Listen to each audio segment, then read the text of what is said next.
नमस्कार मेरे प्यारे किसान साथियों, मैं हूं ज्ञान सिंह राजपूत। आप देख रहे हैं किसान जगत। साथियों, इस समय मैं हूं जियो किसान cold storage GT road Bhogaon में। यहां शुरू होने वाली है इस सत्र की पहली आलू की बिक्री, जो कि बोली पे होने वाली है। तो मैं आपको दिखाऊंगा इस वीडियो में आलू की बिक्री जो लाइव होगी, और साथ ही जानेंगे कि इस साल क्या रह सकते हैं रेट आलू के, क्या पिछली वर्ष के जो रेट थे वो इस साल प्राप्त हो सकेंगे किसानों को या नहीं। इन सब बातों की चर्चा करेंगे। साथियों, डंप का आलू जो है वो लगभग ख़त्म हो चुका है और आलू कोल्ड स्टोरेज में बिक्री जो है वो शुरू होने वाली है। तो अभी हम आपको दिखाएंगे लाइव बिक्री जो थोड़ी देर में शुरू होगी यहाँ जियो किसान cold storage GT road Bhogaon में। आइए चलते हैं, देखते हैं बोली को। 511, 15, 31, 35, 41, 45, 45, 51,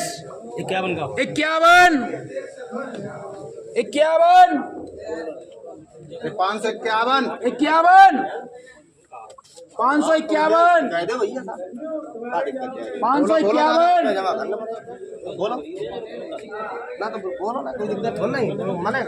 अरे कोई दिक्कत नहीं होती है, बोलो। 51,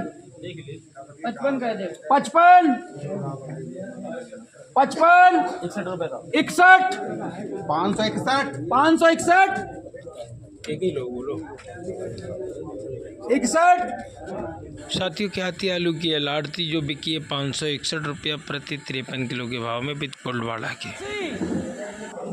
81, 595, 595, 595, 300 पैकेट है जी। 595, 595, 601, 601, 601, 601, 100 पैकेट नहीं लिए 300 601, 601, और 601 जूई आलू हो तो लियो। 601, जूई ना हो तो मतलब लियो। 601, हाँ 601।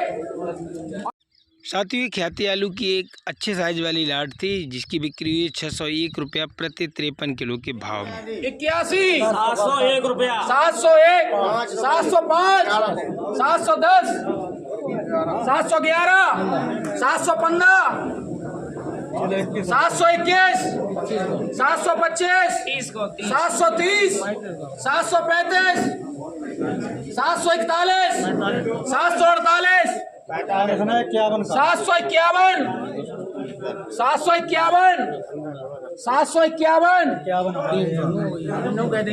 तेज बोलो करो यहाँ पे। डबल आगे बढ़ा 755, 755, 755, 755, चलो ठीक है, 755 रुपये हम सौदा भैया। प्रदेश कुमार नगला मधु 11, 51 का 51, 55, 61, 65, 70, 75, 80, 85, 85, 90, 95, 501, 501, 505, 510, 515, 515, 515, 521, 521,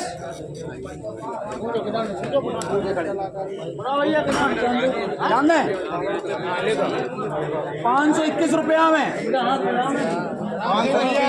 साथियों, ये खराब क्वालिटी का जंग वाला ख्याति आलू था जो बिका है 521 रुपया प्रति 53 किलो। 425, 435, 441, 445, 451, 455, 455, 461, 465, 471, 475, 501, 511, 511, 511, 515, 521, 525, 525 गुप्ता जी के नाम। किसान कहाँ है? 35 बोरी वाले किसान भैया। साथियों हॉलैंड आलू की सलाद में गुल्ला छट्टा गड्ढ सब कुछ था, इसलिए 521 रुपये प्रति 53 किलो वो भाव में बिका। 480, 480, 485, 490, 495, 501, 505, 511, 511, 511, 511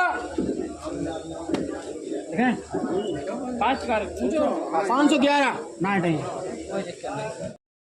साथियों खेती आलू की अलाट मंगी 511 में, किसान ने नहीं दी है। 560, 570, 570, हमारे नीचे देखो 570, चिपकाना है 570, 570, और कोई आगे बोले 570 रुपया। पंडित जी कहाँ है? पूछ रही हो पंडित जी। अरे 570 में। साथ ही चिप्सोना आलू की लाट थी जिसमें हाइब्रिड आलू मिक्स था, इसलिए 570 रुपये मांगी, लेकिन किसान ने बेची नहीं है। 551, 555, 561, 571, 75, 80 कर दे, 80, 580, 581, 583, 585, 585,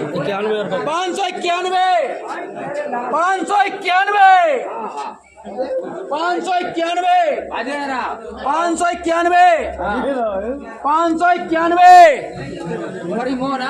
591, जाए बिल्कुल जाए 591, बोलो कोई से आगे बढ़ा बोली। अरे 600 तो पहुंचा दे। अरे पवन का दे 591, 591, 591, किसान कहाँ है किसान? साथियों मोहन आलू की अच्छी लाट थी जो बिकी है 591 रुपया प्रति 53 किलो के भाव में। तो मेरे साथ इस समय है जियो किसान कोल्ड स्टोरेज भोगांव के ऑनर। सर आप अपना नाम बताइए। मनोज मिश्रा नाम है। जी मनोज मिश्रा जी हैं, तो इनसे जानेंगे कि आलू का भविष्य क्या हो सकता है इस साल, और ये भी जानेंगे कि जो पिछली वर्ष रेट थे क्या वो रेट मिल सकते हैं या नहीं मिल सकते हैं। तो सर स्वागत है आपका हमारे चैनल किसान जगत में। तो आप हमें ये बताइए कि क्या जो रेट थे पिछली वर्ष की तुलना में वो इस साल किसान को मिल पाएंगे या नहीं मिल पाएंगे? देखिए ऐसा कोई कारण नहीं है जो इस बार रेट किसानों को पिछली बार से कम मिले। अभी डाटा कोई ऑफिशियल मतलब डिलीवर नहीं हुआ है, लेकिन जो पिछली साल 55 मिलियन टन का जो टोटल प्रोडक्शन था 540 लाख टन के करीब, वो इस साल भी तकरीबन उतना ही है जी। और इस बार अगर आप वैसे देखें तो कच्ची खोज में काफ़ी उत्तर प्रदेश में आलू बेचा गया है, तो उस हिसाब से मतलब जो है अभी जो अवेलेबल हमारे पास आलू है वो पिछली साल की अनुपात में कम है। और हर साल जैसे कि मतलब जो है 2% 3% का कंजम्पशन बढ़ता है, उस हिसाब से 3-4% का कंजम्पशन बढ़ेगा। तो उस हिसाब से आलू के रेट मेरा पूरा अनुमान है जो पिछली साल थे उससे ज़्यादा जाएंगे। नहीं पिछले साल जो बिक्री हुई थी जिस रेट में पहुंच गया था भाव, क्या वो रेट इस साल मिल सकते हैं? देखिए मैंने अपना जब बताया इसमें कोई भविष्यवक्ता होने का मतलब जो है मेरे पास सर्टिफिकेट प्रमाण पत्र नहीं है, लेकिन जो मेरे पास इनपुट है मतलब प्रोडक्शन के हिसाब से डिमांड सप्लाई और सेंटीमेंट्स दो ही फैक्टर्स हैं जो मार्केट में किसी भी चीज़ के रेट डिसाइड करते हैं। पहला डिमांड एंड सप्लाई और दूसरा सेंटीमेंट।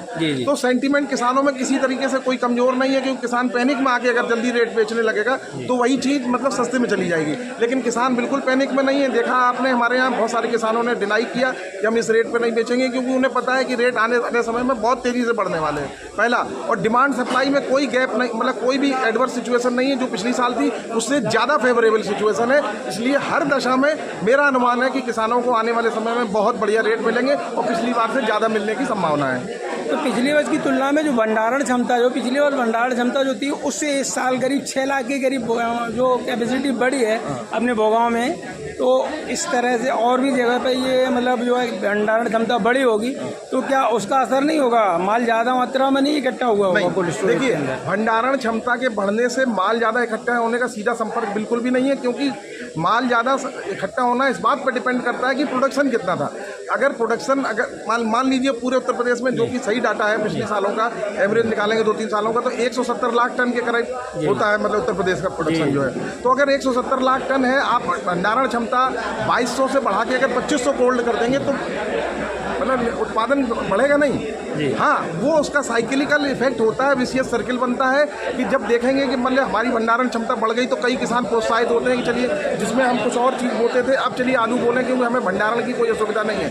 अच्छा, आपकी भंडारण परसेंटेज कितनी है? आप जो कैपेसिटी की अपेक्षा जो है कितना माल भरा हुआ है? देखिए हमारे में तो मतलब हमारे को इस बार क्योंकि पहली बार इस कोल्ड का संचालन किया गया था, तो जो हमारे पास टेक्निकल एडवाइस थी उसमें ये कहा मतलब एक सलाह दी गई थी कि कॉइल को इस बार ना भरें, तो कॉइल को छोड़ के हमारा भंडारण पूरा संपूर्ण है, 100% भरा हुआ है हमारा। 100% भरा हुआ है। 100% पिछली वर्ष जो कोल्ड स्टोरेज भरे थे वो लगभग 60 से 70% ही भरे हुए थे। इस साल लगभग सभी कोल्ड स्टोरेज की पोजीशन ये है कि सभी 80% से ऊपर है। नहीं, ये आपका अनुमान मतलब ये जो आपका जो गैस वर्क है या जो मतलब आप डाटा लेके आए हैं वो गलत है। आप देखेंगे हमारे क्षेत्र में 3 नए कोल्ड स्टोर खुले हैं, लेकिन 3 जो नए कोल्ड स्टोर थे वो फ्रेश ब्लड उनके पास था। उन्होंने बहुत ज़्यादा मेहनत की, किसानों से संपर्क किया, किसानों से उनका संवाद अच्छा रहा, इस वजह से उनकी परफॉर्मेंस अच्छी रही। जो पुराने कोल्ड स्टोर थे उनमें कई कोल्ड स्टोर 20 या 25% पर रुक गए। इसलिए ये कहना कि भंडारण ज़्यादा हुआ गलत है। आप पूरे उत्तर प्रदेश या क्षेत्रीय उसमें निकालेंगे तो भंडारण जो है कम हुआ है, क्योंकि कोल्ड स्टोर की संख्या बढ़ी है, भंडारण क्षमता बढ़ गई और प्रोडक्शन जो है उतना नहीं बढ़ा। इसलिए आमतौर पे अगर आप देखेंगे हॉर्टिकल्चर का डाटा निकालेंगे तो आपको ये मिलेगा कि भंडारण पिछले साल के अनुपात में कम है। जैसा आज देखा हमने कि किसान जो है अभी इच्छुक नहीं है आलू बेचने की। ज़्यादातर किसान ये सोचते हैं कि अच्छे रेट मिलेंगे तब बेचेंगे। तो मतलब आप क्या सलाह देंगे किसान को कि आलू बेचे या अभी और इंतजार करें भाव का? हमारा मतलब ये अगर बहुत सारे किसानों ने मना किया ये बहुत अच्छा संकेत है। आने वाले किसान को बिल्कुल ये मतलब जो है गहराई से उसके हृदय में समाहित है कि आने वाले समय में आलू के रेट बहुत ज़्यादा बढ़ने वाले हैं, इसीलिए वो डिनाई करेगा। अगर उसका सेंटीमेंट ऐसा हो जाए नेगेटिव कि आने वाले समय में आलू का रेट घटने वाला है तो निश्चित रूप से वो इसी दाम में बेच देता।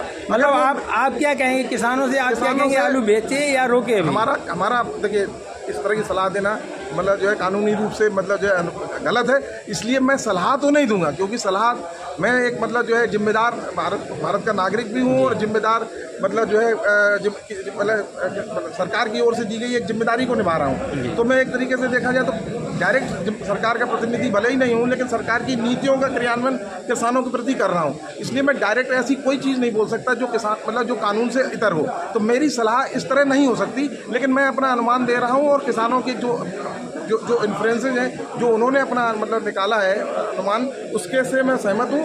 जो उन्होंने डिनाई किया उससे सीधा संकेत है कि आने वाले समय में रेट बढ़ने वाले हैं। तो हमारा भी अपना अनुमान है कि आने वाले समय में रेट बढ़ने वाले हैं। अच्छा, क्या लग रहा है कब से आलू की सही विधिवत बिक्री शुरू हो जाएगी? देखिए मई का महीना आमतौर पे मतलब डंप से निकलने वालों का होता है, और आप जानते हैं कि डंप में आलू की क्वालिटी उतनी बेहतर नहीं हो पाती। वो मतलब डंप के जो सेलर होते हैं वो पैनिक सेलर होते हैं। उनको पता होता है कि उनके उसमें मतलब जर्मिनेशन आ गया है, जर्मिनेशन वाला आलू देखा जाए तो हानिकारक है। तो उनके पास इतना प्रेशर होता है कि किसी भी रेट में वो निकल जाए। चूंकि वो किसी भी रेट में निकालने के लिए तैयार रहते हैं और वो अभी भी डंप का कुछ आलू बाकी है क्षेत्र में, इस वजह से वो रेट के सेंटीमेंट्स को मतलब जो है प्रभावित करता है। क्योंकि डंप में अगर कम रेट में मिल रहा है तो यहाँ पे बहुत ज़्यादा रेट में किसान व्यापारी नहीं खरीदना चाह रहा है। तो आने वाले समय में हफ्ते 10 दिन में ये डंप खत्म हो जाएगा। उसके बाद आप देखेंगे कि किसानों को बहुत अच्छे रेट अपने उत्पाद के और उनके परिश्रम के मिलेंगे। हमें लगता है कि क्या अगले 15 दिनों में आलू की बिक्री सही विधिवत तरीके से होने लगी? हाँ बिल्कुल, हमने भी मतलब इसी तरह ये व्यवस्था बनाई है कि पहले 3 हफ्तों में हम एक दिन मतलब ऑक्शन लगा रहे हैं। उसके बाद मेरे को मतलब पूरा यकीन है कि उसके बाद डिमांड आलू की बहुत तेज़ी से बढ़ेगी, तो हम एक हफ्ते में 2 बार लगाएंगे। ठीक है, आपका बहुत बहुत धन्यवाद। थैंक यू, बहुत बहुत धन्यवाद आपको भी।